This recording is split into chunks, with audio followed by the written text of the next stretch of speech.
Hello everyone, গত পর্বে দেখেছিলাম আমরা শিক্ষায় রাশিবিজ্ঞানের থিওরিটিক্যাল পার্ট, লিঙ্ক ডেসক্রিপশানে রয়েছে।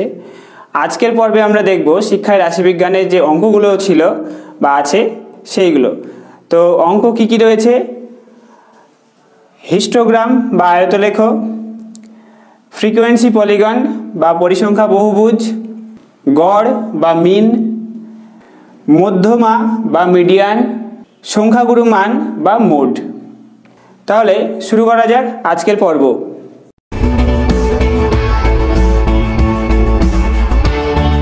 আমরা প্রথমেই হিস্টোগ্রামের অঙ্ক দিয়ে শুরু করব। খুব সহজ অঙ্ক।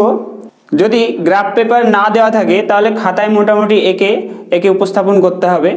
তো হিস্টোগ্রাম করতে গিয়ে যেটা আমাদের করতে হবে সেটা হলো যে শ্রেণী সীমানাটা বের করে নিতে হবে।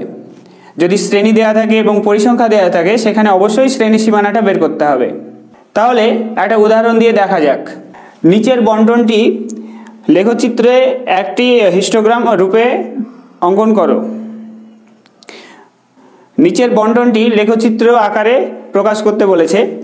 এখানে শ্রেণী রয়েছে 21 থেকে 25, 26 থেকে 30, 31 থেকে 35, 36 থেকে 40, 41 থেকে 45।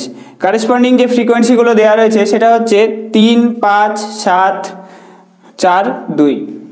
তো এটাকে কিভাবে আমরা আয়তলেখে অঙ্কন করতে পারি দেখে নেব। প্রথমে আমরা টেবিল তৈরি করব। টেবিলে থাকবে শ্রেণী সীমানা,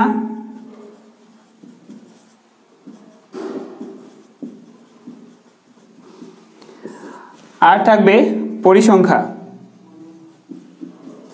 আচ্ছা, আমাদের শ্রেণী কত থেকে ছিল? 21 থেকে 25। তাহলে শ্রেণী ছিল 21 থেকে 25।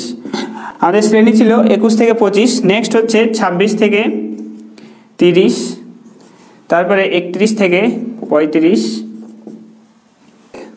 41 থেকে 45। তো এই ছিল আমাদের শ্রেণী 21 থেকে 25, 26 থেকে 30, 31 থেকে 35, 36 থেকে 40 এবং 41 থেকে 45। আচ্ছা, এর কারেসপন্ডিং যে ফ্রিকোয়েন্সি ছিল 21 থেকে 25-এর যে ফ্রিকোয়েন্সি সেটা ছিল 3।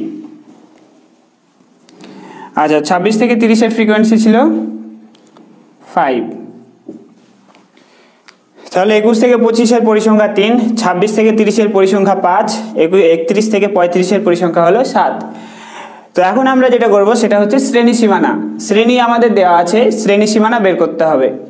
শ্রেণী সীমানা কিভাবে পাবো? আমরা দেখতে পাচ্ছি এটা 21-এ শুরু হয়েছে, 25-এ শেষ হচ্ছে, আবার এখানে 26-এ স্টার্ট হচ্ছে, 30-এ শেষ হচ্ছে। তাহলে এই যে 25 এবং 26 এখানে একটা গ্যাপ রয়ে গেছে। কতটা গ্যাপ? 25 থেকে 26-এ যাচ্ছে, মানে এক গ্যাপ রয়েছে।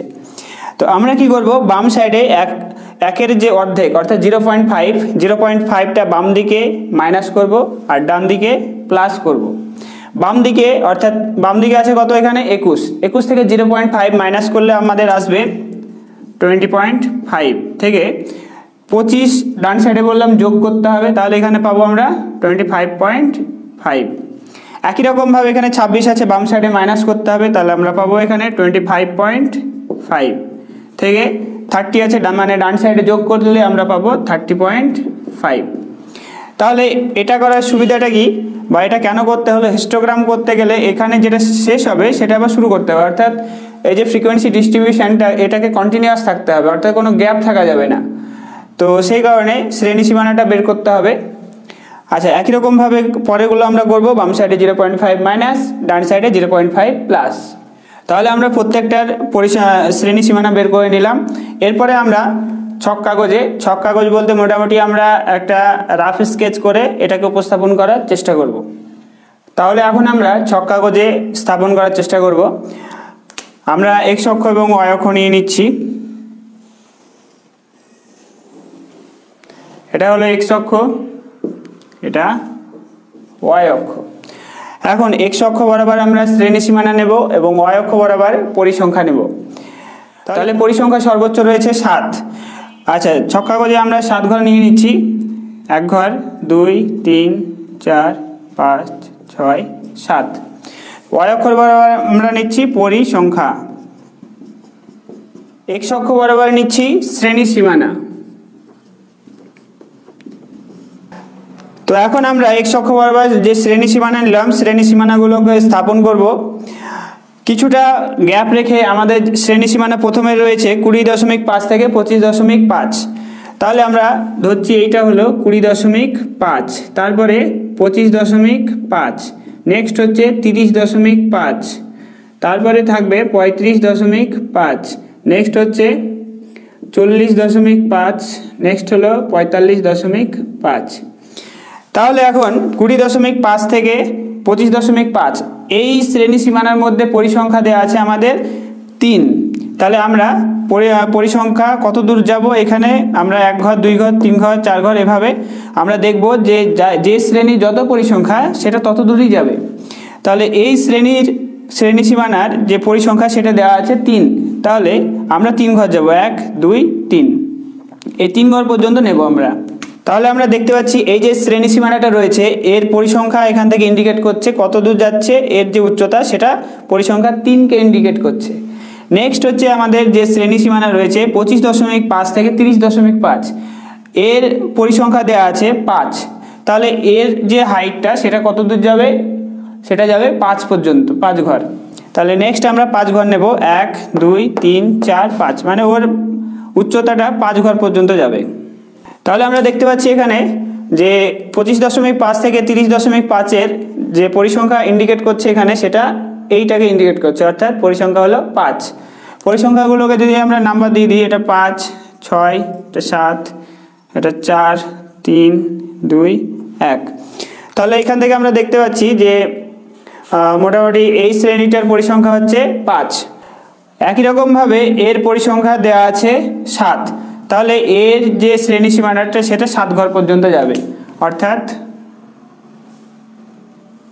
তাহলে আমরা দেখতে পাচ্ছি এই শ্রেণীটার শ্রেণী সীমানার যে পরিসংখ্যা সেটা ইন্ডিকেট করছে কত, পরিসংখ্যা কত 7।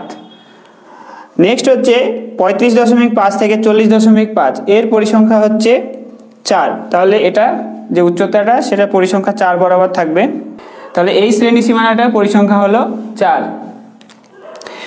নেক্সট 40.5 থেকে 45.5 এর এই শ্রেণী সীমানাটার যে পরিসংখ্যা সেটা দেওয়া আছে 2।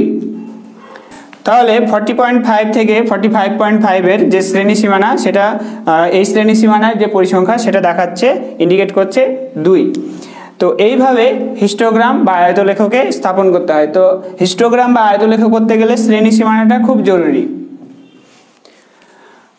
আচ্ছা, এখন শ্রেণী সীমানা বের করতে গিয়ে যদি দেখা যায় যে এরকম আছে যে 10 থেকে 12, 14 থেকে 16, 18 থেকে 20, সেক্ষেত্রে শ্রেণী সীমানা কত হবে বা শ্রেণী সীমানাগুলো কিভাবে আসবে। এখানে দেখতে পাচ্ছি যে 10 থেকে 12, নেক্সট শুরু হচ্ছে 12তে শেষ হচ্ছে, 14তে শুরু হচ্ছে। তাহলে এদের মধ্যে যে ডিফারেন্সটা সে ডিফারেন্স হচ্ছে 14 থেকে 12 বাদ দিলে হয় 2। তো যে ডিফারেন্সটা থাকবে তাকে আমরা অর্ধেক করে নেব। তাহলে 2 এর অর্ধেক কত হয় 1। যে অর্ধেকটা পাচ্ছি সেটাকে আমরা বাম সাইডে মাইনাস করব আর ডান সাইডে প্লাস করব। এর আগের যে ডিফারেন্সটা ছিল সেটা ছিল 1, তাই আমরা 0.5 বাম সাইডে মাইনাস ডান সাইডে প্লাস করেছি। এখন ডিফারেন্সটা কিন্তু হয়ে গেছে কত 2। সেক্ষেত্রে আমাদেরকে বাম সাইডে আর 0.5 মাইনাস করলে হবে না, আমাদের কত করতে হবে, আমাদের মাইনাস করতে হবে 1। তো দেখি শ্রেণী সীমানা হচ্ছে কিনা। শ্রেণী সীমানা,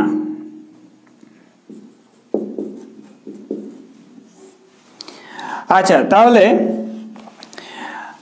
এখানে ডিফারেন্সটা যেহেতু 2, সুতরাং আমরা কি করব যে 1 করে বাম সাইডে মাইনাস করব আর ডান সাইডে 1 প্লাস করব। তাহলে মাইনাস করলে কত হচ্ছে, বাম সাইডে 9, ডান সাইডে প্লাস করলে 12 সাথে 1 যোগ করলে 13। নেক্সট আমরা 14 থেকে আবার বাম সাইডে 14 আছে, তাহলে এখানে 1 মাইনাস করতে হবে, সেক্ষেত্রে হবে 13, আর ডান সাইডে প্লাস মানে 16 সাথে 1 প্লাস করলে হচ্ছে 17। একই রকমভাবে বাম সাইডে 18তে যদি 1 মাইনাস করি আমরা পাবো 17, আর ডান সাইডে প্লাস করলে 21। তাহলে দেখতে পাচ্ছি 9-এ স্টার্ট হচ্ছে, 13তে শেষ হচ্ছে, আবার 13তে স্টার্ট হচ্ছে, 17তে শেষ হচ্ছে। তার মানে কি এই এরটা কন্টিনিউয়াস হয়ে গেছে, অর্থাৎ এখানে কোনো ডিফারেন্স নেই, 13তে শেষ হচ্ছে আবার 13তে শুরু হচ্ছে। তাহলে শ্রেণী সীমানা করার সময় এটা মাথায় রাখতে হবে যে ডিফারেন্সটা কত হচ্ছে সেটা দেখতে হবে। ডিফারেন্স যদি 1 হয় তাহলে ওটা 0.5, আবার ডিফারেন্স যদি 2 হয় তাহলে ওটা আমরা বাম সাইডে যেটা মাইনাস করব সেটা হচ্ছে 1 দ্বারা মাইনাস করব। এরপরে একটা হিস্টোগ্রামের অঙ্ক দেওয়া হচ্ছে, তোমরা নিজেরা ট্রাই করে দেখবে। নিম্নলিখিত স্কোর বন্টনটির একটি হিস্টোগ্রাম অঙ্কন করো। স্কোর দেওয়া আছে 50 থেকে 54, 55 থেকে 59, 60 থেকে 64, 65 থেকে 69, 70 থেকে 74, আর 75 থেকে 79, 80 থেকে 84। এর কারেসপন্ডিং যে পরিসংখ্যাটা রয়েছে সেটা হলো 4, 6, 3, 7, 4, 1, 2। তো এটা বাড়িতে চেষ্টা করবে সবাই।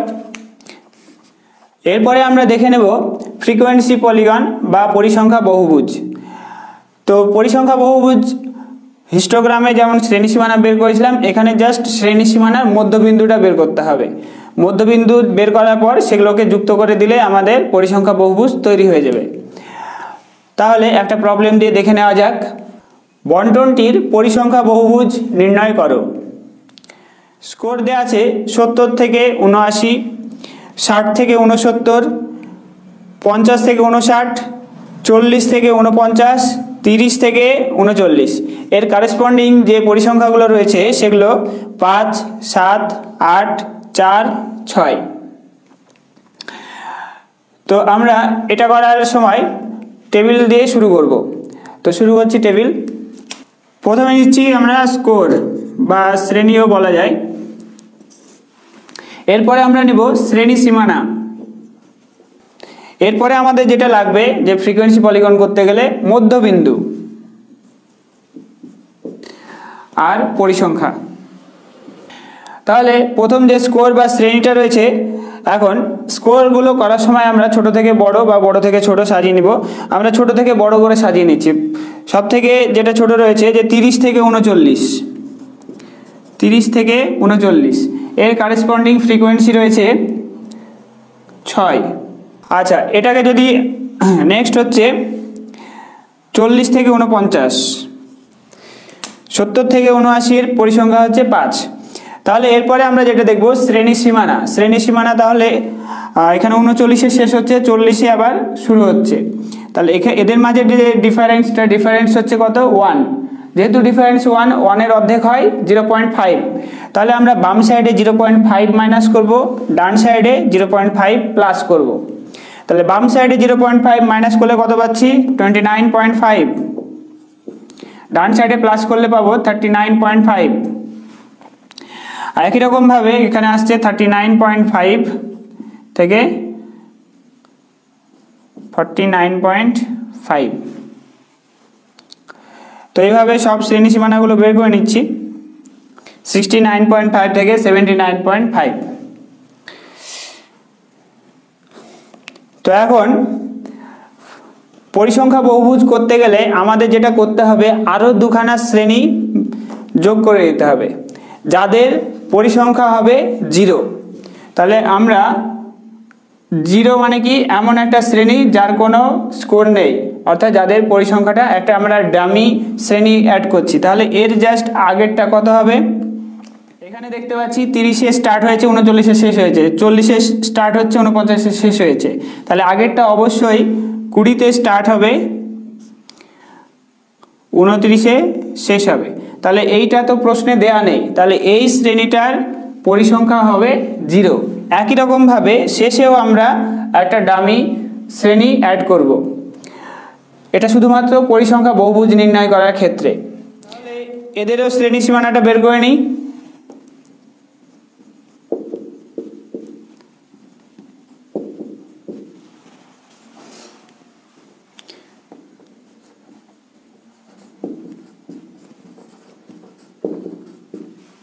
(79.5 থেকে 89.5) এর কারেসপন্ডিং পরিসংখ্যা হবে 0।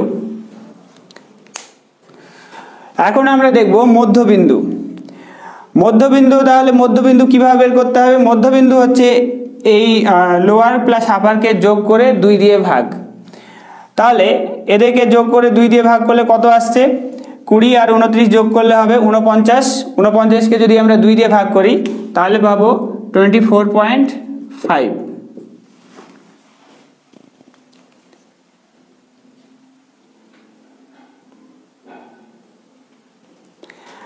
একই রকম ভাবে পরেরটা 30 আর 39 যোগ করলে কত হবে?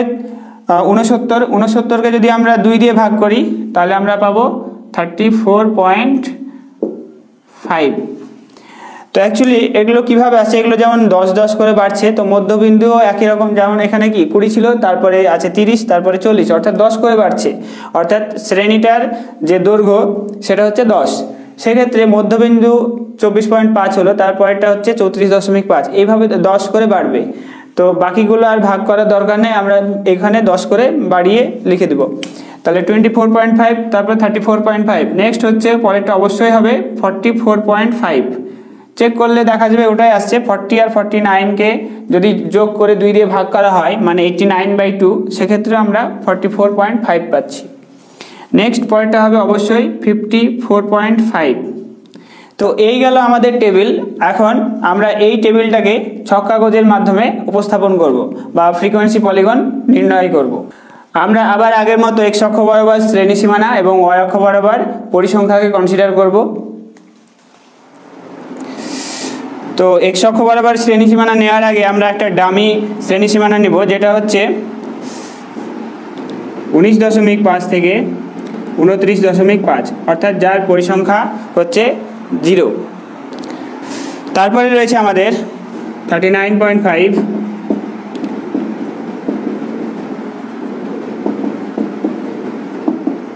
লাস্ট হলো 79.5।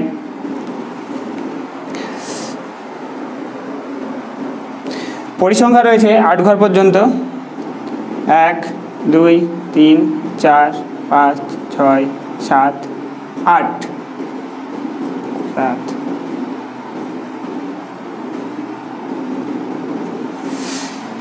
এই বরাবর রইল শ্রেণী সীমানা, আর y অক্ষ বরাবর রয়েছে পরিসংখ্যা।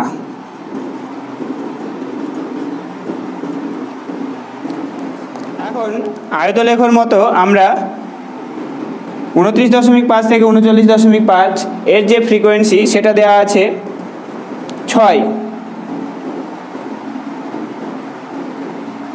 তাহলে এটা যাবে 6 ঘর পর্যন্ত, অর্থাৎ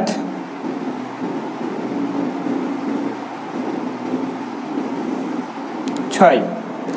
আচ্ছা, 39.5 থেকে 49.5 এর ফ্রিকোয়েন্সি হলো 7।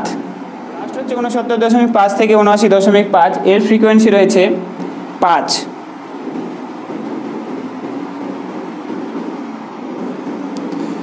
তাহলে আমরা 69.5 থেকে 79.5 এর ফ্রিকোয়েন্সি করলাম 5।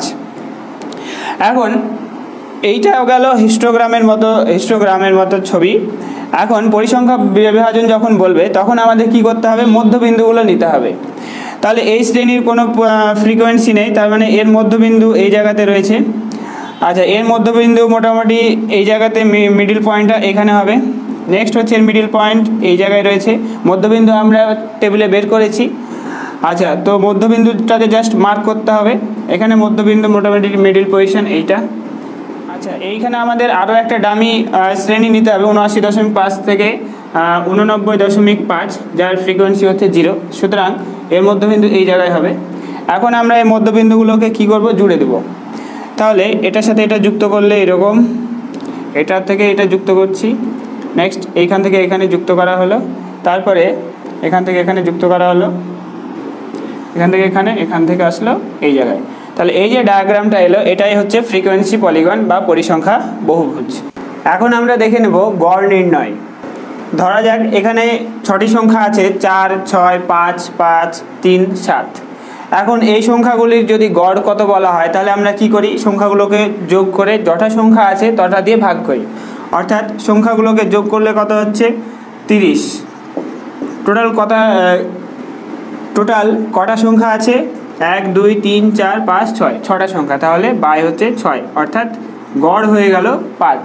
কিন্তু এখন স্কোরগুলো যদি অনেক সংখ্যায় থাকে, কিংবা সংখ্যাগুলোর ফ্রিকোয়েন্সি আকারে দেয়া থাকে, কিংবা শ্রেণী আকারে দেয়া থাকে, তাহলে গড় কিভাবে নির্ণয় করতে হবে সেইগুলো আমরা এখন দেখব। এখন দেখে নেব টাইপ 1, অর্থাৎ শ্রেণী ফ্রিকোয়েন্সি আকারে দেওয়া আছে, এই টাইপের অঙ্কের গড় কিভাবে নির্ণয় করতে হয়। প্রবলেমটা এখানে শ্রেণী দেওয়া আছে 20 থেকে 29, তার ফ্রিকোয়েন্সি হচ্ছে 12। 30 থেকে 39, তার ফ্রিকোয়েন্সি হচ্ছে 20। 40 থেকে 49-এর ফ্রিকোয়েন্সি 14, একই রকমভাবে 50 থেকে 59, 60 থেকে 69, 70 থেকে 79 এরকম একটা শ্রেণী দেওয়া আছে এবং তার কারেসপন্ডিং ফ্রিকোয়েন্সি দেওয়া আছে। তো এখন এই শ্রেণী এবং ফ্রিকোয়েন্সি এই সংক্রান্ত থেকে আমরা কিভাবে গড় নির্ণয় করব সেটা দেখা যাক। তো এই অঙ্কটি করতে গিয়ে আমরা টেবিল আগে গঠন করব। টেবিলের প্রথমেই থাকবে দেওয়া আছে আমাদের শ্রেণী, তারপরে আমরা লিখছি শ্রেণীর শ্রীমানা, এরপর নেব আমরা মধ্যমান, মধ্যমানকে আমরা ডিনোটেট করছি এক্স দ্বারা। এরপরে আমরা লিখছি ডি, ডি সমান হচ্ছে মধ্যমান অর্থাৎ x minus a m, a m মানে হচ্ছে অ্যাসুম মিন বা কল্পিত গড়, কোনো একটা মধ্যমানকে আমরা কল্পিত গড় ধরে নেব, সেটা হবে এ এম, বাই হচ্ছে আই শ্রেণী দৈর্ঘ্য। এরপরে আমরা নেব পরিসংখ্যা এফ, পরিসংখ্যা এফ, তারপরে F R D F D, এরপরে নেব এফ ডি। আমাদের যে শ্রেণীগুলো রয়েছে 20 থেকে 29, 70 থেকে 79, তো এই শ্রেণীগুলির আমরা এখন শ্রেণী সীমানা বের করব। এর আগেই বলেছিলাম যে শ্রেণী সীমানা বের করতে গেলে কি করতে হবে, এখানে ডিফারেন্সটা 29-এ শেষ হচ্ছে, 30-এ শুরু হচ্ছে, তাহলে আমাদের 29 থেকে 30-এর মধ্যে গ্যাপ রয়েছে 1, অর্থাৎ 1-এর অর্ধেক কত হয় 0.5, সেক্ষেত্রে আমরা বাম দিকে 0.5 মাইনাস করব, ডান দিকে আমরা 0.5 প্লাস করব, সেখান থেকে আমরা শ্রেণী সীমানাটা এখন বের করছি। তাহলে বাম দিকে 20 থেকে 0.5 মাইনাস করলে হয় 19.5 থেকে 29.5, একই রকম কারেসপন্ডিং আমরা পরপর করব 69.5 থেকে 79.5, আমরা প্রত্যেকটা শ্রেণী সীমানা নির্ণয় করলাম। এরপরে আমরা কি করব, মধ্যমান বের করব। মধ্যমান কীভাবে বের করে, লোয়ার লিমিট এবং আপার লিমিটকে যোগ করে 2 দিয়ে ভাগ, তাহলে 20 এবং 29 যোগ করলে হচ্ছে 49, 49কে আমরা 2 দিয়ে ভাগ করলে পাবো 24.5। নেক্সট হচ্ছে 30 আর 39 যোগ করলে আমরা পাচ্ছি 69, 69কে 2 দিয়ে ভাগ করলে আমরা পাবো 34.5। তাহলে কি দেখা যাচ্ছে, 10 করে বাড়ছে। শ্রেণীতেও আমরা দেখতে পাচ্ছি 29 আছে, তারপর 39, তো 10 10 করে, অর্থাৎ শ্রেণী দৈর্ঘ্য হচ্ছে 10। তাহলে এই পরপরগুলো আর বের করার দরকার নেই, এখান থেকে আমরা 10 যোগ করে পরপর বসিয়ে দেবো, একই রেজাল্ট আসবে। তাহলে 34.5-এর পর হবে 44.5,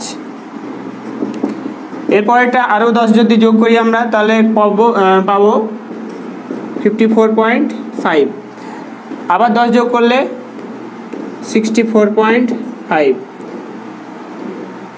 74.5, তাহলে আমরা কারেসপন্ডিং মধ্যমান বের করলাম। এখন আমাদের অ্যাসুম মিন বা এএম অর্থাৎ কল্পিত গড় ধরতে হবে। তো আমরা এই সাধারণত কল্পিত গড়টাকে মিডিলে কোনো একটা নাম্বারকে ধরতে পারি, যে কোনো জায়গাটা থেকে আমরা কল্পিত গড় নির্ণয় করতে পারি। সাধারণত আমরা মিডিলের দিকে যে টার্মটা থাকবে সেটাকেই কল্পিত গড় ধরবো। সাপোজ আমি এটাকে কল্পিত গড় ধরলাম, এটাকে না ধরে এটাকেও ধরা আসতো, কিংবা যে কোনো একটাকে ধরা আসতো, তো আমরা এটাকে ধরছি এএম অ্যাসুম মিন। আচ্ছা, আমাদের আয়ের মান এখানে শ্রেণী দৈর্ঘ্য হচ্ছে 10, কল্পিত গড় ধরলাম 44.5, তাহলে এই 24.5-এর সাপেক্ষে ডি এর মান কত হচ্ছে। তো সাধারণত যেটাকে আমরা অ্যাসুম মিন ধরি সেই বরাবর 0 হয়, তাহলে এই বরাবর হলো 0। কিভাবে 0 আসছে, যে আমরা অ্যাসুম মিন ধরছি 44.5, তাহলে এটার ভ্যালু হলো 44.5। একই রকমভাবে এক্স মাইনাস এম অর্থাৎ এক্সের ভ্যালুও 44.5 কনসিডার করছে, তাহলে 44.5 থেকে 44.5 বিয়োগ করলে 0 হয়, 0/i মানে হচ্ছে তার ভ্যালু 10, সেক্ষেত্রে ডি এর ভ্যালুটা 0 আসবে। এবার যদি আমরা এক্স এর ভ্যালুটা উপরেরটা, এম এর ভ্যালুটা ফিক্সড 44.5, এক্স এর ভ্যালু যদি 34.5 রিসিভ করে, তাহলে 34.5 মাইনাস এম এর ভ্যালু 44.5, সেক্ষেত্রে -10/10 অর্থাৎ -1 আসবে। একই রকমভাবে এক্স এর ভ্যালুটা যদি 24.5 নেওয়া হয়, সেক্ষেত্রে আমরা পাবো -2। তো দেখা যাবে যে যেটাকে অ্যাসুম মিন ধরা হয় সেটা 0 আসে, তারপরে উপরের দিকে গেলে যেদিকে কম থাকে সেই দিকে -1 -2 হয়। আচ্ছা, যেটাকে অ্যাসুম মিন ধরা হয় তার বেশি থাকলে তার নিচের দিকে দেখা যাবে +1 +2 +3 আসছে। তো অ্যাসুম মিন যেটাকে ধরা হবে সেটা সেই বরাবর ডি এর ভ্যালুটা 0 আসবে। আচ্ছা, ফ্রিকোয়েন্সি দেওয়া আছে, প্রথমটার ফ্রিকোয়েন্সি 12, 6 5 3। এখন আমাদের কি করতে হবে, এফ ডি অর্থাৎ এফ এর সাথে ডি কে ইন্টু করতে হবে। তাহলে এফ আর ডি ইন্টু করলে আমরা কি পাচ্ছি, -2 আর 12 ইন্টু করলে পাচ্ছি আমরা -24। একই রকমভাবে -1 আর 20 ইন্টু করলে পাবো -20। এটা আর এটা ইন্টু করলে পাচ্ছি 0। 1 আর 6 ইন্টু করলে পাবো 6। 2 আর 5 এ পাচ্ছি আমরা 10। 3 আর 3 আসবে 9। আচ্ছা, তাহলে আমাদের টেবিলের কাজ কমপ্লিট হলো। এখন আমরা দেখব এফডিকে যোগ করলে কত পাচ্ছি এবং ফ্রিকোয়েন্সিকে যোগ করলে কত আসছে। ফ্রিকোয়েন্সিগুলো যোগ করলে যেটা আসছে যে 60, অর্থাৎ সামেশন অফ এফ হচ্ছে 60। তাহলে আমাদের সামেশন অফ এফডি আসছে -19। আমরা গড়ের ফর্মুলা জানি am plus summation of f d by summation of f into i. Summation of f d আমরা অ্যাসুমিন ধরেছিলাম 44.5কে। সামেশন অফ এফডি অর্থাৎ এফডির যে যোগফলটা সেটা আমাদের এসছে -19। সামেশন অফ এফ অর্থাৎ ফ্রিকোয়েন্সিগুলোর যোগফল এসছে 60 ইন্টু আই মানে হচ্ছে শ্রেণী দৈর্ঘ্য, সেটা হচ্ছে 10। 0 0 কেটে গেল, সেখান থেকে আমরা ক্যালকুলেশন পাচ্ছি। ক্যালকুলেশন করলে পাবো গড় হচ্ছে 41.3 প্রায়। আরেকটা আমরা প্রবলেম নিচ্ছি, যেটা বাড়িতে তোমরা ট্রাই করে দেখবে, যে গড় নির্ণয় করো। শ্রেণী দেওয়া আছে 25 থেকে 29, 30 থেকে 34, 35 থেকে 39, 40 থেকে 44, 45 থেকে 49, 50 থেকে 54। এর কারেসপন্ডিং যে পরিসংখ্যাগুলো দেওয়া রয়েছে সেগুলো হচ্ছে 10, 12, 15, 5, 3, 5। তো এর উত্তরটা তোমরা বাড়িতে বের করার চেষ্টা করবে, কত আসছে জানাবে কমেন্টে। এরপর আমরা দেখে নেব র স্কোর টাইপের, অর্থাৎ টাইপ 2। র স্কোর যদি দেওয়া থাকে সেক্ষেত্রে আমাদের কিভাবে গড় নির্ণয় করতে হবে। র স্কোরের ক্ষেত্রে যদি র স্কোর দেওয়া থাকে সেক্ষেত্রে সেটাকে আমরা শ্রেণীতে ট্রান্সফার করে নেব, তারপরে আবার আগের মতো ফর্মুলা অ্যাপ্লাই করব। আর একটা প্রবলেম দেখে নেওয়া যাক। এখানে যে প্রবলেমটা রয়েছে যে নিম্নলিখিত 25টি সংখ্যাকে 10 একক শ্রেণী দৈর্ঘ্য বিশিষ্ট পরিসংখ্যা বিভাজনের ছকে সাজাও এবং গড় নির্ণয় করো। এখানে র স্কোরগুলো দেওয়া আছে 72, 31, 67, 88, 61। তাহলে এর অ্যান্সারটা আমরা দেখে নেব। এখানে রাশিগুলির যেটা সর্বোচ্চ মান সেটা হচ্ছে 88, সর্বোচ্চ মান হলো 88। রাশিগুলির সর্বনিম্ন মান কত, 31, সর্বনিম্ন মান 31। এখন আমাদের এমনভাবে শ্রেণী বের করতে হবে যেখানে শ্রেণী দৈর্ঘ্যটা হবে 10 এবং সেখানে সর্বনিম্ন স্কোর 31কে অ্যাটেন্ড করতে হবে এবং সর্বোচ্চ স্কোর 88 পর্যন্ত অ্যাটেন্ড করতে পারবে। তো আমরা শ্রেণী দৈর্ঘ্যটা এইভাবে শুরু করতে পারি যে 31 থেকে 40 এরকম বলতে পারি, কিংবা আমরা বলতে পারি যে 30 থেকে 39 এরকমভাবেও শুরু করতে পারি। তো আমরা আমাদের সুবিধার্থে আমরা ধরে নিচ্ছি যে শ্রেণীটা 30 থেকে 39। তারপরে নেক্সট কত ধরবো, 40 থেকে 49। নেক্সট আমরা ধরবো 50 থেকে 59। আমরা একই রকমভাবে 60 থেকে 69, 70 থেকে 79, 80 থেকে 89। তাহলে দেখা যাচ্ছে এই যে সর্বোচ্চ যে স্কোর 88 সেটা 80 থেকে 89, এর বেশি আর দরকার পড়ছে না। এরপরে 90 থেকে 99, কিন্তু আমাদের সেই শ্রেণীটা দরকার নেই। এখানে দেখা যাচ্ছে এর মধ্যেই কভার হয়ে যাচ্ছে আমাদের সর্বোচ্চ স্কোরটা। তাহলে আমরা আমাদের শ্রেণীটা নিচ্ছি। শ্রেণী আমরা নিলাম 30 থেকে 39 এবং শেষ করলাম 80 থেকে 89। এরপরে আমরা বের করব একই রকম আগের মতো করে শ্রেণী সীমানা, মধ্যবিন্দু, পরিসংখ্যা তো দেওয়া আছে, অতঃপর ডি এর ভ্যালুটা বের করব আর এফডি বের করব। তো আমরা এবার দেখে নেব শ্রেণী সীমানা কত আসছে। শ্রেণী সীমানা তাহলে আবার আগের মতো এখানে ডিফারেন্স হচ্ছে 1, তার মানে আমরা বাম সাইডে 0.5 মাইনাস করব আর ডান সাইডে 0.5 প্লাস করব। তাহলে হবে আমাদের 29.5 থেকে 39.5, 39.5 থেকে 49.5, 49.5 থেকে 59.5। তারপর নেক্সট হলো 59.5 থেকে 69.5, 69.5 থেকে 79.5, 79.5 থেকে 89.5। তাহলে আমরা শ্রেণীগুলোকে শ্রেণী সীমানাতে কনভার্ট করে নিলাম। নেক্সট আমরা বের করব মধ্যবিন্দু। তাহলে মধ্যবিন্দু বের করতে গেলে লোয়ার লিমিট এবং আপার লিমিটকে যোগ করে 2 দিয়ে ভাগ, অর্থাৎ 30 আর 39 যোগ করলে 69কে 2 দিয়ে আমরা ভাগ করলে পাই 34.5। নেক্সট আমরা 40 এবং 49কে যোগ করে যদি 2 দিয়ে ভাগ করি, মানে 89কে 2 দিয়ে ভাগ করলে আমরা পাবো 44.5। আবার আগের মতো করে 10 করে আমরা পরপর যোগ করে বসিয়ে দেবো। তাহলে নেক্সট হবে 54.5, 64.5, 74.5, 84.5। তাহলে আমরা সব মধ্যবিন্দুগুলো পেয়ে গেলাম। এখন আমাদের বের করতে হবে ডি এর ভ্যালুটা কত। ডি সমান হচ্ছে এক্স মাইনাস এম বাই হচ্ছে আই। আমরা মধ্যবিন্দুটাকে ধরি এক্স, তাহলে মধ্যবিন্দুটাকে ডিনোটেট করি এক্স দ্বারা। এখন মধ্যবিন্দু যে কোনো একটাকে আমরা অ্যাসুমিন ধরতে পারি, যে কোনো একটাকে। তো যেটাকে আমরা অ্যাসুমিন ধরবো বা এম ধরবো, তার কারেসপন্ডিং ডি এর ভ্যালুটা হয়ে যাবে 0। তো সাপোজ আমরা ধরছি 54.5কে, তাহলে তার কারেসপন্ডিং ডি এর ভ্যালুটা আসবে 0। যেটাকে অ্যাসুমিন ধরা হয়েছে তার কারেসপন্ডিং ডি এর ভ্যালুটা 0 যেহেতু, এরপর উপরেটা অবশ্যই -1 হবে, তার উপরেটা -2 হবে। একই রকমভাবে নিচের দিকে আসবে +1, এর কারেসপন্ডিং ডি এর ভ্যালু হবে +2, এটার হবে কারেসপন্ডিং +3। আচ্ছা, ডি গেল। এখন আমরা বের করবো ফ্রিকোয়েন্সি এফ আমাদের কোশ্চেনে দেওয়া আছে। এখন আমরা দেখতে পাচ্ছি যে 30 থেকে 39 এই শ্রেণীর মধ্যে কতগুলো স্কোর রয়েছে, শুধুমাত্র একটা স্কোর রয়েছে, সেটা হচ্ছে 31। তার মানে এই শ্রেণীর ফ্রিকোয়েন্সি হলো 1। সিমিলার 40 থেকে 49-এর মধ্যে এর মধ্যে কোনো স্কোর নেই, অর্থাৎ এর ফ্রিকোয়েন্সি হলো 0। একই রকমভাবে 50 থেকে 59-এর মধ্যে কোনো স্কোর নেই, তার মানে এই শ্রেণীর ফ্রিকোয়েন্সিও 0। নেক্সট হচ্ছে 60 থেকে 69-এর মধ্যে আমাদের স্কোর রয়েছে 8টা, তাহলে এর ফ্রিকোয়েন্সি হলো 8। নেক্সট 60 থেকে 79-এর মধ্যে স্কোর রয়েছে 12টা, তাহলে এর কারেসপন্ডিং ফ্রিকোয়েন্সি হলো 12।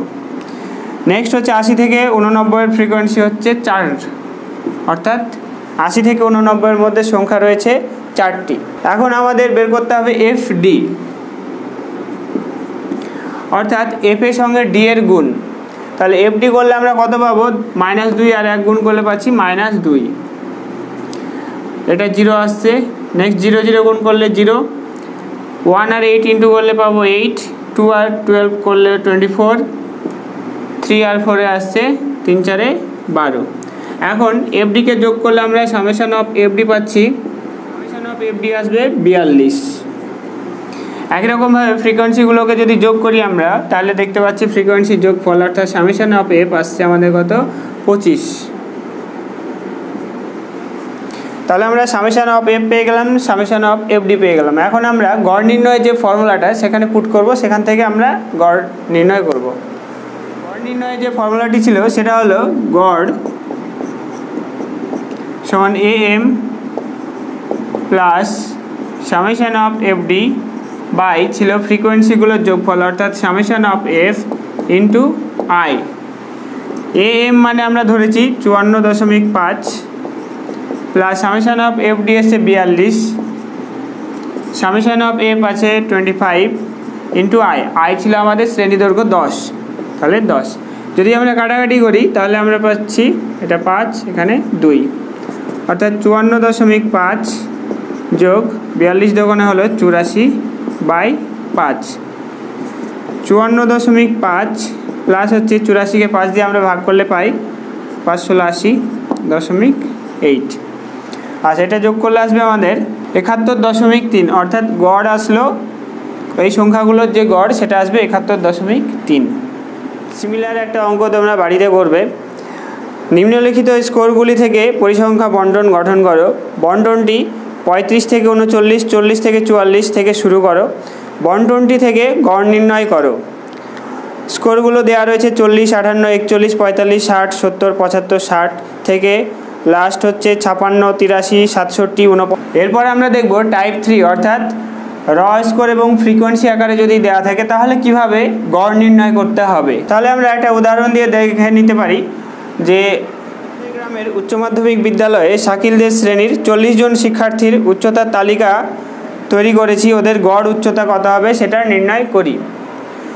এখানে শিক্ষার্থীর সংখ্যা দেওয়া আছে 2, 6, 8, 12, 7, 3, 2 এবং শিক্ষার্থীর যে উচ্চতা সেটা সেমিতে দেওয়া রয়েছে, সেটা হচ্ছে 90, 97, 110, 125, 134, 140, 148 অর্থাৎ 109 শুধু 90 সেমির যে উচ্চতার যে শিক্ষার্থী রয়েছে 2 জন, 97 সেমি উচ্চতার শিক্ষার্থী রয়েছে 6 জন, 110 সেমি উচ্চতার শিক্ষার্থী রয়েছে 8 জন।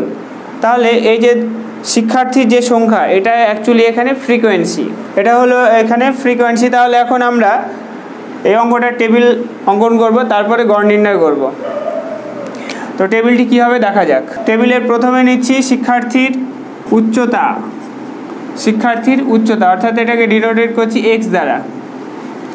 এখন শিক্ষার্থীর সংখ্যা ডিনোটেট করা হচ্ছে এফ বা ফ্রিকোয়েন্সি দ্বারা, কারণ 90 সেমি শিক্ষার্থী রয়েছে 2 জন, তার মানে 90 সেমিটা রিপিট হচ্ছে 2 বার বা 2 জন শিক্ষার্থী, সেক্ষেত্রে ফ্রিকোয়েন্সি হবে 2।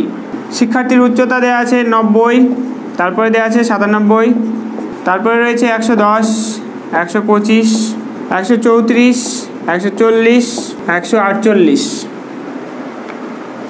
করসপন্ডিং যে শিক্ষার্থীর সংখ্যাগুলো দেওয়া রয়েছে সেগুলো হলো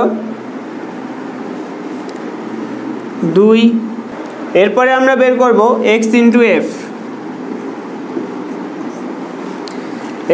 এফ, অর্থাৎ x এর সাথে f এর গুণ করলে কত আসছে 90 আর 2 গুণ করলে পাবো আমরা 180, যোগ করলে পাচ্ছি 296। আচ্ছা, এখন আমরা x এফটাকে যোগ করব, সামেশন অফ x এফ কি পাচ্ছি 4796। আচ্ছা, ফ্রিকোয়েন্সি বা শিক্ষার্থী সংখ্যাগুলোকে যোগ করলে আমরা পাবো summation of F equals to 40। এখন আমাদের এইখান থেকে গড় নির্ণয় করতে হবে। যদি আমাদের ফ্রিকোয়েন্সি এবং র স্কোর এবং ফ্রিকোয়েন্সি দেওয়া থাকে সেক্ষেত্রে গড় নির্ণয় করার ফর্মুলা হলো গড় equals to summation of X F by হলো summation of F. Summation of X F আমাদের এসছে, অর্থাৎ এক্স এফের যে যোগফলটা সেটা এসছে আমাদের 4796 বাই সামেশন অফ এফ হচ্ছে 40। তাহলে ভাগ করলে আমরা পাচ্ছি 119.9, অর্থাৎ এটা আমাদের উচ্চতা বলেছে, গড় উচ্চতা কত, তাহলে এত সেমি। তাহলে গড় উচ্চতা হলো 119.9 সেমি। এরপর আমরা দেখে নেব মিডিয়ান বা মধ্যমা নির্ণয়। কতগুলো সংখ্যা যদি দেয়া থাকে সেই সংখ্যাগুলোর মিডিয়ান কত হবে যদি বলা হয়, সেক্ষেত্রে আমরা কি করব, একটা এক্সাম্পল নিয়ে দেখা যাক। সাপোজ আমরা 5টা সংখ্যা নিলাম 18, 20, 22, 21, 17। এই 5টা সংখ্যার মিডিয়ান কত, সেক্ষেত্রে আমরা কি করব, সংখ্যাগুলোকে হয় ছোট থেকে বড় অথবা বড় থেকে ছোট আকারে সাজিয়ে নেব। তারপরে মিডিল পজিশনে যে সংখ্যাটা থাকবে সেটা হবে ওর মধ্যমা বা মিডিয়ান। তাহলে এটাকে যদি আমরা ছোট থেকে বড় আকারে সাজিয়ে নিই তাহলে কি পাচ্ছি, প্রথমে সব থেকে ছোট 17, তারপরে 18, তারপরে হবে 20, তারপরে হবে 21, তারপরে হবে 22। তাহলে আমরা দেখতে পাচ্ছি মিডিল পজিশনে রয়েছে 20, অর্থাৎ 20 হলো মিডিয়ান। তো এখন এখানে আমাদের কটা সংখ্যা দেওয়া আছে, 5টা সংখ্যা দেওয়া আছে, অর্থাৎ 5 মানে বিজোড়। তো বিজোড় সংখ্যা যখন দেওয়া থাকে তাহলে আমরা খুব সহজেই মিডিয়ান বের করতে পারছি। কিন্তু যদি জোড় সংখ্যা দেওয়া থাকতো, অর্থাৎ আমাদের এখানে ধরে নিলাম আর একটা সংখ্যা বাড়িয়ে দিলাম, এখানে লিখলাম 15। এখন এই সংখ্যামালার মিডিয়ান কত হবে, সেক্ষেত্রে কি করতে হবে। তো এখন এটাকে যদি আমরা একই রকমভাবে ছোট থেকে বড় সাজাই তাহলে কি পাবো, 15, 17, 18, 20, 21, 22। তাহলে আমাদের মিডিল পজিশনে কে কে রয়েছে, 18 এবং 20 দুজনে। তো মিডিল পজিশানে কীভাবে বুঝতে পারবো, যখন আমাদের এখানে কটা সংখ্যা দেওয়া আছে 6টা, অর্থাৎ জোড় সংখ্যা 6টা দেওয়া আছে। তাহলে মিডিল পজিশান বুঝতে গেলে আমরা 6কে যদি 2 দিয়ে ভাগ করি, অর্থাৎ তাহলে হচ্ছে 3 নম্বর যে টার্মটা রয়েছে এবং 3-এর জাস্ট পরেরটা অর্থাৎ 4 নম্বর এবং 3 নম্বর, এই দুটো টার্মকে কী করতে হবে, যোগ করতে হবে। তাহলে আমরা দেখতে পাচ্ছি এখানে 3 নম্বর টার্ম হচ্ছে 18 এবং 1 2 3 4 নম্বরে রয়েছে 20। তাহলে 18 এবং 20কে যোগ করে 2 দিয়ে ভাগ করলে আমরা পেয়ে যাব মিডিয়ান। তো এই ক্ষেত্রে মিডিয়ান হবে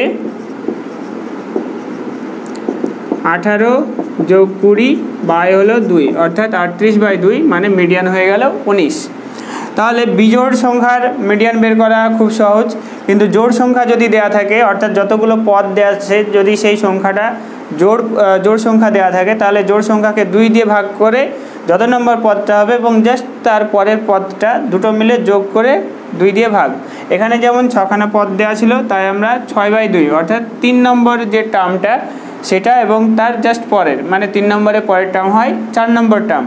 তাহলে 3 নম্বরে রয়েছে 1 2 3-এ রয়েছে 18, 4 নম্বরে রয়েছে 20। তাহলে এই দুজনকে যোগ করে 2 দিয়ে ভাগ করলে আমরা পেয়ে যাব মিডিয়ান, অর্থাৎ মিডিয়ান আসলো 19। এখন আমরা দেখে নেব কোনো একটা অঙ্কে যদি শ্রেণী এবং পরিসংখ্যা আকারে দেওয়া থাকে তাহলে তার কিভাবে নির্ণয় করতে হয়। তো সেরকম একটা এক্সাম্পল তুলে ধরছি। নিচের পরিসংখ্যা বিভাজনের মধ্যমান নির্ণয় করি। এখানে প্রাপ্ত নম্বর 0 থেকে 10 এবং ছাত্রছাত্রীর সংখ্যা হচ্ছে, অর্থাৎ 0 থেকে 10-এর মধ্যে যে স্কোর পেয়েছে সেই ছাত্রছাত্রীর সংখ্যা হচ্ছে 15। 10 থেকে 30 অর্থাৎ 10 থেকে 30 মার্কসের মধ্যে যে নাম্বার পেয়েছে সেই ছাত্রছাত্রীর সংখ্যা হচ্ছে 25 জন। তার মানে কি এখানে শ্রেণী হচ্ছে 10 থেকে 30 এবং তার কারেসপন্ডিং ফ্রিকোয়েন্সি হচ্ছে 25। তো এইভাবে প্রত্যেকটা শ্রেণী দেওয়া রয়েছে এবং তার কারেসপন্ডিং ফ্রিকোয়েন্সি দেওয়া আছে, সেটা ছাত্রছাত্রীর সংখ্যা আকারে। তো এর উত্তরটি এখন দেখে নেওয়া যাক। আমরা টেবিল দিয়ে শুরু করছি। প্রথমে নিচ্ছি প্রাপ্ত নম্বর, এরপর নেব ছাত্রছাত্রীর সংখ্যা, এটাকে ডিনোটেট করছি এফ দ্বারা। এরপর নেব আমরা ক্রমযৌগিক পরিসংখ্যা, ক্রমযৌগিক পরিসংখ্যা ডিনোটেট করা হয় CF। তো এখন আমাদের প্রাপ্ত নম্বর কত রয়েছে, 0 থেকে 10, তারপরে রয়েছে 10 থেকে 30, 70 থেকে 90, 0 থেকে 10 এর কারেসপন্ডিং ছাত্রছাত্রীর সংখ্যা বা তার ফ্রিকোয়েন্সি রয়েছে 15। এখন আমরা বের করব ক্রমযৌগিক পরিসংখ্যা। ক্রমযৌগিক পরিসংখ্যা কীভাবে বের করতে হয়, প্রথম যেটা থাকে সেটা বসে গেল 15। নেক্সট কী হবে, 15-এর সাথে 25 এর পরে যেটা আছে সেটা যোগ হয়ে যাবে, অর্থাৎ 15 আর 25 যোগ করলে আমরা যেটা পাবো সেটা এর পরে বসিয়ে দেবো। 15 আর 25 যোগ করলে আমরা পাচ্ছি 40, বসে গেল। নেক্সট হচ্ছে যেটা পেলাম সেটাকে আবার তার পরেরটার সাথে যোগ করব, অর্থাৎ 40 এবং 30 যোগ করলে পাচ্ছি আমরা 70। নেক্সট 70-এর সাথে 4 যোগ করলে আসছে আমাদের 74। 74 আর 10 চলে আসছে 84। আচ্ছা, এই গেল ক্রমযৌগিক পরিসংখ্যা। তো এখন আমাদের মিডিয়ান ক্লাস বের করতে হবে। মিডিয়ান ক্লাস বের করতে গেলে আমরা কি দেখব, 84-কে ভাগ করলে কত হয়, 84-র অর্ধেক হয় 42। 42 এখন এই ক্রমযৌগিক পরিসংখ্যার কোন দুটো পরিসংখ্যা ক্রমযৌগিক পরিসংখ্যার মধ্যে রয়েছে, 42 তার মানে 40 এবং 70-এর মধ্যে রয়েছে। তাহলে যে দুটোর মধ্যে থাকে তার আমরা জাস্ট পরেরটাকে মিডিয়ান ক্লাস ধরবো। তাহলে 40 এবং 70-এর মধ্যে 42 রয়েছে, তাহলে এই যে 70 বরাবর এটা হলো মিডিয়ান ক্লাস, মিডিয়ান ক্লাস। এখন এই মিডিয়ান ক্লাস বরাবর যে ফ্রিকোয়েন্সিটা থাকে সেটাকে আমরা ধরছি স্মল এফ। আচ্ছা, মিডিয়ান ক্লাসের জাস্ট উপরে যে ক্রমযৌগিক পরিসংখ্যা সেটাকে ধরছি আমরা ক্যাপিটাল এফ, আর স্মল এন তো 84 ধরাই হয়েছে। তাহলে আমরা স্মল এফ পেলাম, ক্যাপিটাল এফ পেলাম আর হচ্ছে স্মল এন পেলাম। আচ্ছা, মিডিয়ান ক্লাস বরাবর যেটা সব থেকে ছোট অর্থাৎ লোয়ার লিমিট সেটাকে ধরা হচ্ছে স্মল এল। তাহলে আমরা কি পেলাম, স্মল এল পেলাম, এফ পেলাম, ক্যাপিটাল এফ পেলাম এবং স্মল এন পেলাম। এখন আমরা মিডিয়ানের ফর্মুলাটা দেখব। মিডিয়ানের ফর্মুলায় এই ভ্যালুগুলো বসালে আমাদের মিডিয়ান চলে আসবে। মিডিয়ানের যে ফর্মুলা সেটা হলো মিডিয়ান সমান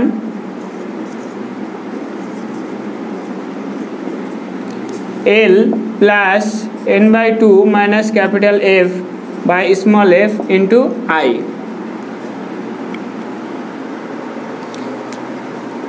তাহলে এখানে L এর ভ্যালু কত? L এর ভ্যালু হচ্ছে 30 প্লাস n/2 মানে 84-কে 2 দিয়ে ভাগ করলে হয় 42 মাইনাস ক্যাপিটাল F এর ভ্যালু ধরা হয়েছে 40 বাই হচ্ছে স্মল f মানে ধরলাম কত 30 ইন্টু I হচ্ছে শ্রেণী দৈর্ঘ্য কত? আচ্ছা, এখানে শ্রেণী দৈর্ঘ্য কী হয়েছে? শ্রেণী দৈর্ঘ্য 10 থেকে 30 অর্থাৎ শ্রেণী দৈর্ঘ্য 20, তারপর এটা 30 থেকে 60 মানে শ্রেণী দৈর্ঘ্য 30। তাহলে এক্ষেত্রে বিভিন্ন জায়গায় সব জায়গায় শ্রেণী দৈর্ঘ্যটা সমান না, সেক্ষেত্রে আমরা কি করব? মিডিয়ান ক্লাস বরাবর যদি ধরি, যেটাই শ্রেণী দৈর্ঘ্য আসবে সেটাকে আমরা শ্রেণী দৈর্ঘ্য ধরবো। অর্থাৎ মিডিয়ান ক্লাস বরাবর শ্রেণী দৈর্ঘ্য আসছে 60 থেকে 30 বাদ দিলে হয় 30, তাহলে আমরা শ্রেণী দৈর্ঘ্য পাচ্ছি 30। এক্ষেত্রে কিন্তু সব শ্রেণী দৈর্ঘ্য সমান নয়, কিন্তু আমরা যখন সব শ্রেণী দৈর্ঘ্য সমান আসবে না তখন আমরা মিডিয়ান ক্লাসের শ্রেণী দৈর্ঘ্যটাকেই আয়ের ভ্যালুটা হিসেবে কনসিডার করব, শ্রেণী দৈর্ঘ্য হিসেবে কনসিডার করব। তাহলে এখানে আয়ের যে ভ্যালুটা আসলো সেটা হলো 30। তাহলে 30 কাটলো, 42 থেকে 40 বাদ দিলে হয় 2, তাহলে 30 প্লাস 2 সমান হলো 32। তাহলে মিডিয়ান আসলো 32। এরপর আমরা দেখব বিভিন্ন স্কোরগুলোর কীভাবে মোড নির্ণয় করতে হয়, মোড বা সংখ্যাগুরু মান। সাপোজ কিছু স্কোর দেওয়া রয়েছে 2, 2, 3, 5, 6, 2, 5, 3। তো এখন বলা হলো যে স্কোরগুলোর মোড কত। মোড বলতে যে সংখ্যাটা সব থেকে বেশিবার রিপিট হয়েছে সেটা হচ্ছে মোড। তাহলে এখানে আমরা দেখতে পাচ্ছি 2 হচ্ছে 3বার রিপিট হয়েছে, অর্থাৎ মোড হলো বা সংখ্যাগুরু মান হলো 2। এখন আমরা দেখে নেব যে যদি কোনো স্কোরগুলোকে শ্রেণী এবং পরিসংখ্যা আকারে দেওয়া থাকে তাহলে কিভাবে মোড নির্ণয় করতে হয়। আচ্ছা, এই অঙ্কটিতে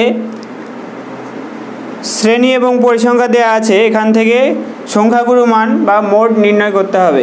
আচ্ছা, এই অঙ্কটিতে বলেছে নিচের পরিসংখ্যা বিভাজনের দ্বারা প্রদত্ত তথ্যটি সংখ্যাগুরু মান নির্ণয় করি। শ্রেণী দেওয়া আছে 4 থেকে 8, 8 থেকে 12, 12 থেকে 16, 16 থেকে 20, 20 থেকে 24, 24 থেকে 28, 28 থেকে 32। আর কারেসপন্ডিং যে পরিসংখ্যাগুলো দেওয়া রয়েছে সেটা দেওয়া রয়েছে 9, 10, 18, 14, 10, 6, 3। তো এখান থেকে আমাদের মোড বা সংখ্যাগুরু মান নির্ণয় করতে হবে। তো এখন এটিকে আমরা ছক কাগজে বা টেবিল আকারে উপস্থাপন করব। আমাদের দেওয়া আছে শ্রেণী এবং পরিসংখ্যা। শ্রেণী দেওয়া আছে 4 থেকে 8, 28 থেকে 32। এর কারেসপন্ডিং যে পরিসংখ্যাগুলো দেওয়া রয়েছে 9, 10। তো এখন আমাদের যেটা করতে হবে সেটা হচ্ছে মোডাল ক্লাস। আগে যেমন মিডিয়ান ক্লাস বের করলাম, এখানে আমাদের বের করতে হবে মোডাল ক্লাস। মোডাল ক্লাস মানে হচ্ছে দেখতে হবে কোথায় সব থেকে বেশি ফ্রিকোয়েন্সি রয়েছে। ফ্রিকোয়েন্সি সব থেকে দেখতে পাচ্ছি 18তে রয়েছে, তাহলে এটা হলো মোডাল ক্লাস। আচ্ছা, তো এখন আমরা মোডাল ক্লাস নির্ণয় করার পর আমরা এই মোডাল ক্লাস বরাবর যেটা পাচ্ছি তার যে লোয়ার যে ভ্যালুটা, লিমিটের শ্রেণীর যে লোয়ার ভ্যালু সেটার নাম হচ্ছে এল। তাহলে 12টা হলো এখানে এল এর ভ্যালু। আচ্ছা, 18টাকে ধরছি আমরা F1 সমান হচ্ছে 18। এই F1 এর মোডাল ক্লাসে জাস্ট উপরেরটাকে ধরছি আমরা F0 সমান হচ্ছে 10। তাহলে F0 F1 মোডাল ক্লাসে জাস্ট নিচে সেটাকে ধরছি আমরা F2।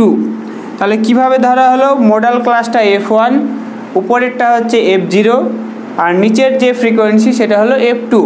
তাহলে আমরা F0, F1, F2 এবং L পেলাম। এটার উপর বেস করে আমরা এখন মোড নির্ণয় করব। মোড নির্ণয়ের যে ফর্মুলা সেটা হচ্ছে মোড সমান হচ্ছে L plus F1 minus F0 by 2F1 minus F0 minus F2 into I মানে হলো শ্রেণী দৈর্ঘ্য। L মানে আমাদের এখানে 12 প্লাস F1 মানে হলো 18, F0 হচ্ছে 10 বাই হচ্ছে 2f1 মানে 18 দুগুণে 36 মাইনাস f0 মানে 10, f2 মানে হচ্ছে 14 মাইনাস 14 ইন্টু আয়ের ভ্যালুটা কত? আয়ের ভ্যালু হচ্ছে 8 থেকে 12 যাচ্ছে, 12 থেকে 16 অর্থাৎ 4 করে বাড়ছে, তাহলে আয়ের ভ্যালু হলো 4। আচ্ছা, তাহলে এখানে কত পাচ্ছি? 12 প্লাস 8 বাই হচ্ছে 24, 36 থেকে 24 বাদ দিলে হচ্ছে 12 ইন্টু 4, 4 দিয়ে 12কে কাটলে 3 অর্থাৎ 14.66 প্রায়। তাহলে মোট হলো 14.66 প্রায়।